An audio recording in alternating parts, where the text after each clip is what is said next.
and it's unacceptable to see that kind of reporting or so-called reporting. That is literally the epitome of fake news. You need some props? My word's too big, I gotta show you in pictures? Great, okay, here we go. When it comes to these decisions, the Constitution gives our president lots of power, and Steve Bannon is the key advisor. Oh, Sean Spicer, the man who stormed into the White House briefing room with all the confidence of someone who didn't realize they were on a sinking ship. You'd think being the face of alternative facts and verbal sparring with the press would give him plenty of job prospects post-White House, right? Wrong. Turns out, news networks are steering clear of him like a toddler dodging broccoli. Since stepping down as White House press secretary in July, aka getting out before things got really weird, Spicer's team has reportedly been knocking on the doors of major TV networks, hat in hand, asking if they'd like to hire the former podium warrior. And the answer? A resounding no thanks. One media industry executive even spilled the tea to NBC News, saying they won't touch him. Savage. The cold shoulder tour. So, who's on the growing list of Spicer deniers? CNN made it clear they're not interested. Honestly, can you blame them after Spicer spent months calling them fake news? Fox News, which has a history of hiring ex-White House press secretaries, also took a hard pass, according to Axios. Yes, even Fox News, the network that will put just about anyone on screen, decided Spicer wasn't their vibe. ABC, CBS, NBC, and every other news outlet you can think of also reportedly turned their backs. Why? Credibility, or the lack thereof.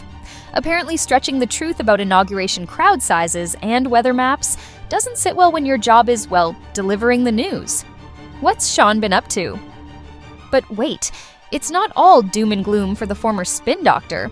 He's managed to stay busy, and by busy, we mean cobbling together some gigs that don't involve a newsroom. Spicer is now a visiting fellow at Harvard Kennedy School, which sounds fancy until you realize it's the same guy who argued about crowd sizes with the straight face of a poker champ. He's also snagged a paid speaking gig with the Worldwide Speakers Group. Their website boasts that Spicer can discuss the people, philosophies, and policies that matter most to citizens and businesses worldwide. Translation: you too can pay to hear the guy who misled the nation about Trump's inauguration size drop pearls of wisdom. Spicy at the Emmys. Let's not forget his surprise appearance at the Emmy Awards. In what felt like an out-of-body experience for everyone watching, Spicer rolled a podium onto the stage and made a joke about crowd sizes. A direct nod to his infamous first press briefing. If self-deprecating humor is the first step toward redemption, Spicer just might be onto something. But not everyone was laughing. Critics were quick to point out that it's easy to poke fun at your past when you've already cashed the checks. Still, you have to admire his ability to lean into the absurdity of his legacy. Or at least you have to try. A little self-reflection. In a moment of what could only be described as rare honesty, Spicer recently admitted to the New York Times that he regrets how he handled the whole berating reporters thing. When asked if he wished he'd done things differently, he replied, "Of course I do, absolutely. A step in the right direction, sure, but it might be too little, too late for the networks who've already moved on." What's next for Sean? So, what does the future hold for Sean Spicer? At this point, it's anyone's guess. Maybe he'll find a niche on a podcast. Perhaps he'll pen a memoir titled From Podium to Pariah, My Life as Trump's Mouthpiece. Or better yet, he could lean into his Emmy cameo and go full Hollywood. Dancing with the former press secretaries has a nice ring to it, don't you think? For now, it seems Spicer will remain a man in search of a spotlight bright enough to reclaim his relevance. And while the news networks might be ghosting him, Sean isn't going quietly into the night. After all, if there's one thing he's proven, it's that he'll fight to the bitter end, even if the fight is with a crowd-sized chart.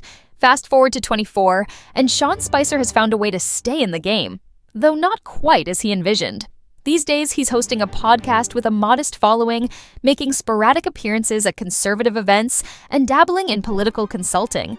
While he's far from the media juggernaut he might have hoped to be, Spicer seems content carving out his own little corner of the political circus. Keep hustling, Spicy. Your next chapter is just one headline or awkward Emmy appearance away.